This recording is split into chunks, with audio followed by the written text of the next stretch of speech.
Oke, baik. Sekarang kita lanjutkan untuk pembahasan mengenai penyusutannya. Jadi, teman-teman harus buat coret-coretan tersendiri di sini ya. Oke, ada peralatan kendaraan, mesin, dan bangunan. Untuk peralatan, kita menggunakan masa manfaat langsung di kelompoknya ya. Kelompok 1 maka 4 tahun, kendaraan kelompok 2 8 tahun, nih mesin kelompok 3 maka 16 tahun, kemudian ada bangunan permanen maka 20 tahun. Ya, jumlah unitnya di tahun 2019 ternyata ada 10. Ya, 10, kemudian 6, 4, 5. Harga perolehannya 64 juta, 160 juta, 750 juta, dan 900 juta. Ya, harga perolehan total maka kita kalikan saja harga perolehan per unit dikalikan jumlah unitnya. Tarif, ini tarif tinggal 1 dibagi, karena ini menggunakan garis lurus ya. Nah, ini sudah dijelaskan menggunakan garis lurus, maka tarifnya adalah 1 dibagi dengan masa manfaat. 1 dibagi 4, 6,25 dan seterusnya. Jadi beban penyusutannya maka tinggal kita kalikan tarif dan juga harga perolehan total ya. Oke, karena ini bisa teman-teman lihat sendiri ya, harga tanggal pembeliannya itu di tahun sebelum 2018-nya. Jadi ya masih full 1 tahun. Kecuali di sini ada yang baru dibeli bulan Agustus 2019 gitu misalnya, maka pakai porsi. Oke, dapat penyusutan menurut fiskal 572.500. Ini sekaligus menjawab pertanyaan nomor 1 ya.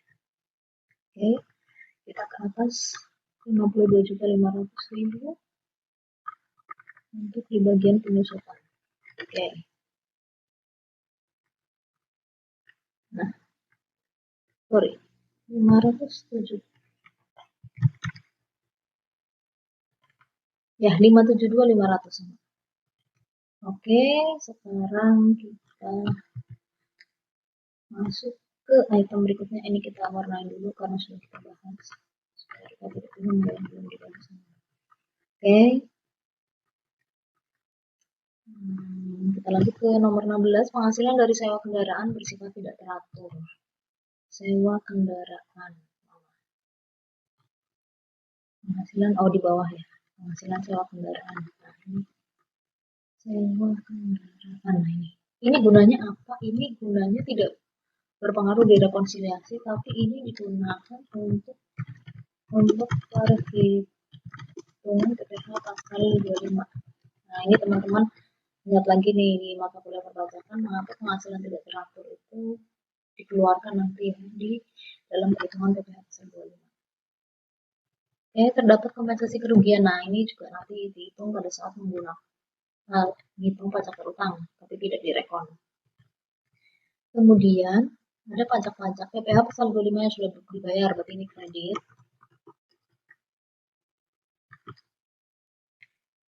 Kemudian ada ini juga kredit pajak yang sudah disetor. PPh 21 yang sudah disetor ke kas negara. Kemudian ada 23 yang sudah disetor ke kas negara juga. Kemudian ada STP PPh pasal 25 yang belum dilunasi dengan pokok pajak 2.500.000 dan bunga sebesar 500.000. Oke. Ini sebentar. Ya, PPh pasal 25 tadi ini 26 juta. Ini nanti kita bahas di bawah ya. Kemudian STP PPh pasal 25-nya ada 7.500. Ini juga kredit ya. Tapi bunganya bukan. Kemudian ini yang nanti khusus kredit ini nanti kita bahas di akhir pada saat perhitungan kredit pajak. Nah, SKPKB ini ya bukan kredit ya. Oke, kita lihat ke atas dulu. Sebelum masuk ke perhitungan pajak, kita cek dulu di rekonsiliasi mana saja yang belum kita bahas.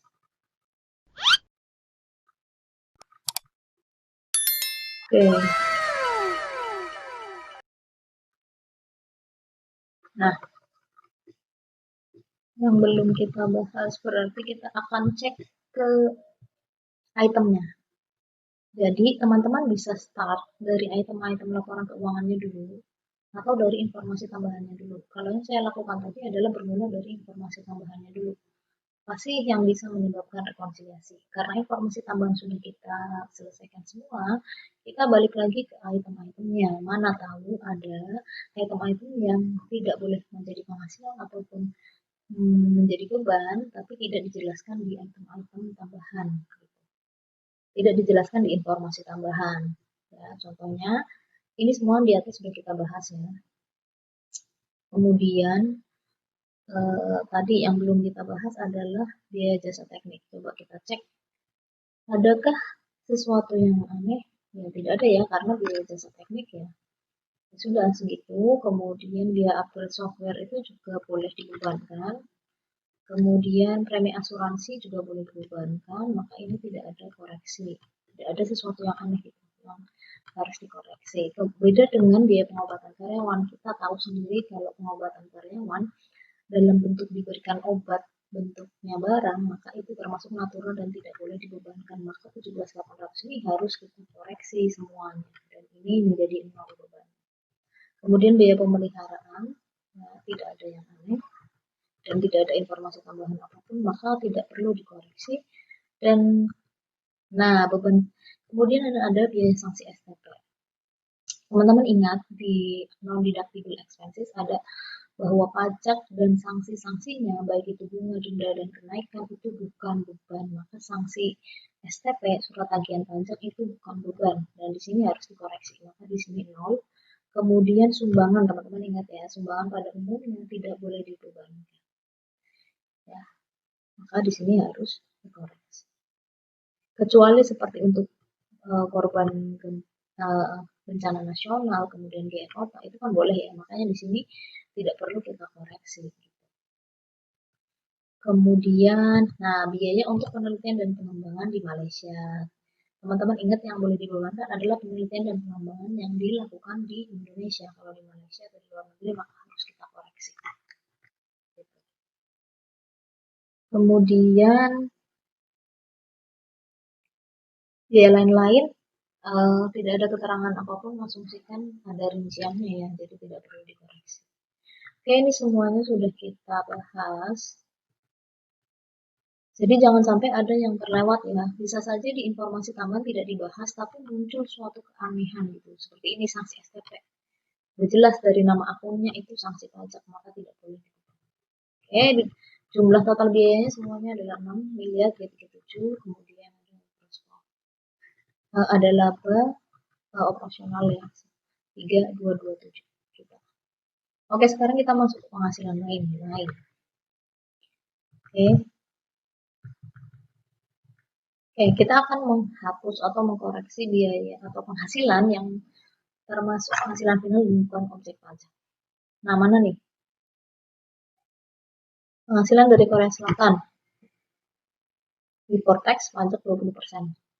Tidak usah dikoreksi ya, karena kan tidak perlu. Bukan termasuk final ataupun bukan objek pajak. Ini masih objek pajak.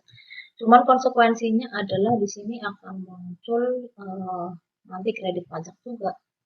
PPh pasal 26 gitu.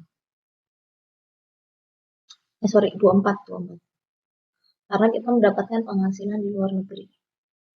Jadi ada kredit pajak luar negeri. Nah, ini nanti kita kasih keterangan aja, ini ada kredit pajak luar negeri atau PPh 24. Nah, ini harus kita perhitungkan nanti. Nah, jadi bedanya soal ini dengan yang kemarin, kalau soal ini itu kredit pajaknya kita hitung sendiri. Kalau yang kemarin itu kan yang latihan kredit pajaknya sudah ada. Oke, sekarang penghasilan dari penjualan saham. Kita tahu kalau penghasilan dari penjualan saham dikenakan pajak final, makanya harus kita koreksi. Oke, jadi 0. Penghasilan dari sewa bangunan, ini final, kita koreksi semua. Kemudian dari bunga deposito, ini final, koreksi semua. Pendapatan dari penghasilan pengalihan bangunan, ini juga final, kita koreksi semua. Kemudian ini dari dividen dari PT Jasmine kepemilikan saham 18%, berarti tidak lebih dari 25%. Itu artinya merupakan objek pajak dan tidak perlu dikoreksi. Oke, sebentar, tapi ini nilainya adalah after tax. kita harus menggunakan penghasilan atau menghitung penghasilan dan beban itu before tax. Jadi ini 187 juta, kita kembalikan lagi nilai ke before tax-nya. Berapa dividen dari PT ini yang termasuk PPh 23 itu kan 15% ya, maka 187 juta kita bagi dengan 0,85%, mendapatkan 220 juta. Sisanya koreksi gitu. Jadi karena 187 juta adalah 85%-nya, maka 100%-nya adalah 220 juta. Kemudian pendapatan dari sewa kendaraan after tax. Ini juga sebenarnya kalau misalnya nilainya before tax tidak usah dikoreksi. Karena sewa kendaraan itu bukan final. Tapi karena nilai after tax, sewa itu berapa? PPh 23 2% ya. Maka 99.960.000 ada 98%-nya. 100%-nya adalah 99.960.000 dibagi 0,8.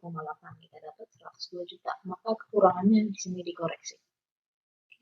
Pendapatan royalti dari Singapura 30% after tax. Ya, jadi ini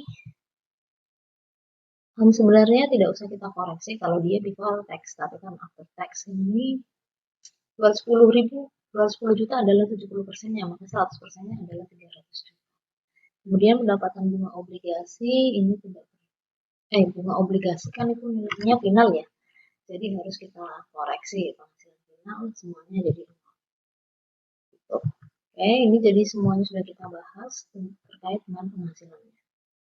Penghasilan luar usaha atau penghasilan lain-lain. Oke.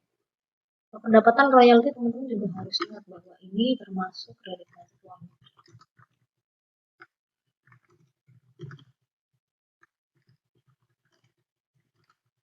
Nah, ini nanti terus kalian koreksi juga. Kredit kan juga.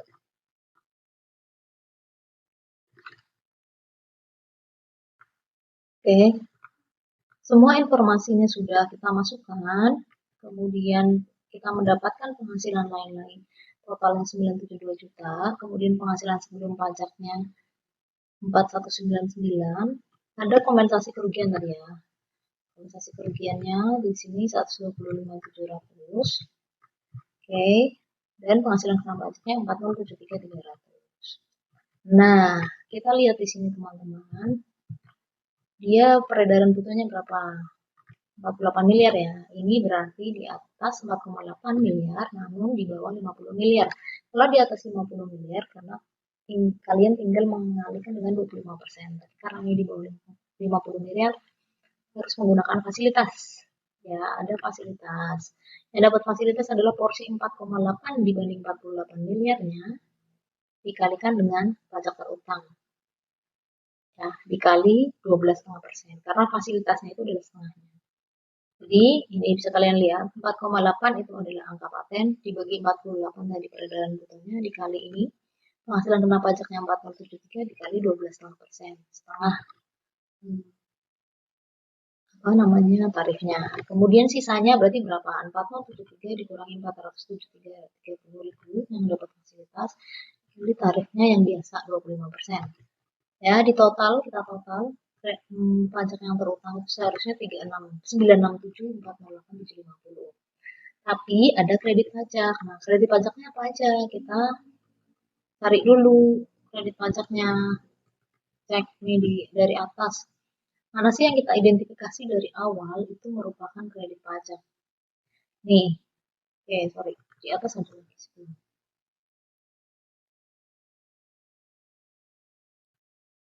Penghasilan dari korsel ya. Penghasilan dari korsel. Oke, berarti ini nih, ada PPh penghasilan dari Korea Selatan.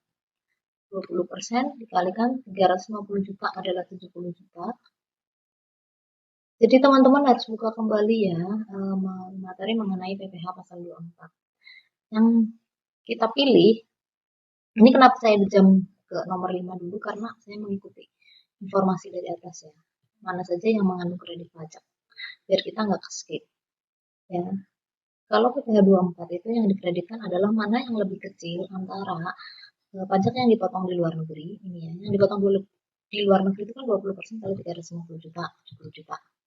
Atau porsinya di Indonesia. Kan dia 350 juta dibagi sekarang 4073 penghasilannya dia. penghasilan kena pajaknya dikalikan dengan pajak yang tadi ya 967, 408, 750.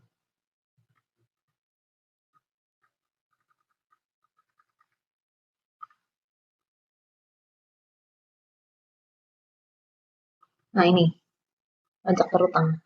Jadi mana yang lebih kecil antara pajak yang dipotong di luar negeri ini 70 juta dengan porsi pajak dia menggunakan tarif di Indonesia. Jadi 350 juta dibandingkan dengan tadi penghasilan kena pajak dikalikan pajak terutang 83 juta. Tentu yang lebih kecil 70 juta, maka ini yang dikreditkan. Oke, kita sudah bahas ini. Kemudian kita cari yang warna merah lagi, dari yang ada kreditnya.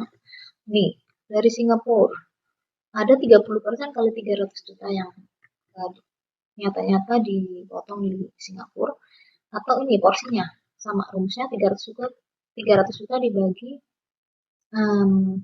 pajak yang penghasilan kena pajaknya dikali pajak terutangnya. Oke, dapat 71.250. Yang lebih kecil adalah 71.250. Maka itu yang kita gunakan. Oke. Kemudian, nah, kita masuk ke informasi tambahan. Ada PPh 22 kredit pajak 4.400.000 kepada bendaharawan. Teman-teman ingat PPh pasal 22-nya berapa tarifnya? Untuk ke bendaharawan adalah 1,5%. Jadi 66 juta ya. Yang lupa tarifnya buka lagi deh. Kemudian ini ya, kita tinggal mengalihkan ini anggap punya API atau tidak. Ada API berarti 2,5% dikalikan CIF plus nilai impor. Didapatkan kredit pajak 67.500. Silahkan dihitung kembali. Kemudian di bawahnya, oke, kita cari lagi yang kredit pajak.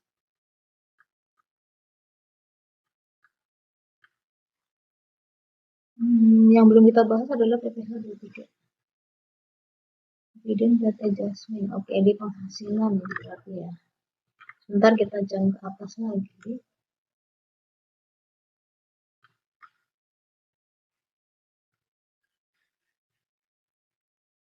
Nah, ini makanya kita harus jeli ya, jangan sampai ada kredit pajak yang terlewat.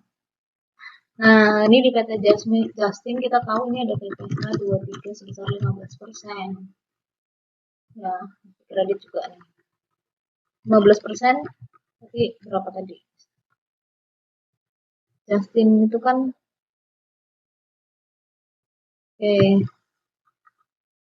Justin ini ya, 15% dikalikan 220 juta. Ayo 220 juta dari mana angkanya ya? Dari tadi, dari 187 dibagi 0,85. Dapat 220 juta, itu nilai 100%-nya dikali 15%. Dapat 33 juta. Oke, terus sewa kendaraan. Nah, ini jangan sampai kelewat. Saya juga hampir kelewat.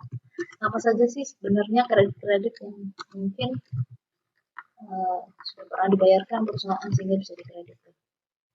Ini 2%. 2% dikali berapa ya? 99.960 itu kan 98%.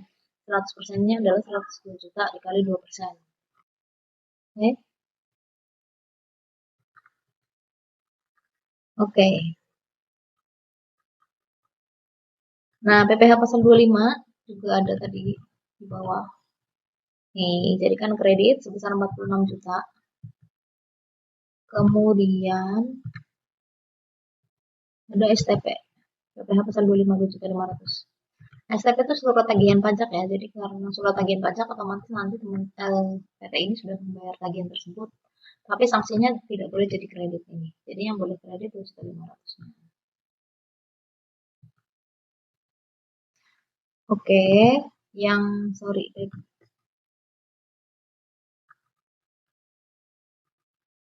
Ini semuanya sudah kita bahas. Oke, jadi kreditnya hanya ini ya. Totalnya adalah 370.290.000. Oke. Sorry, yang ini tidak kita bisa jadikan kredit.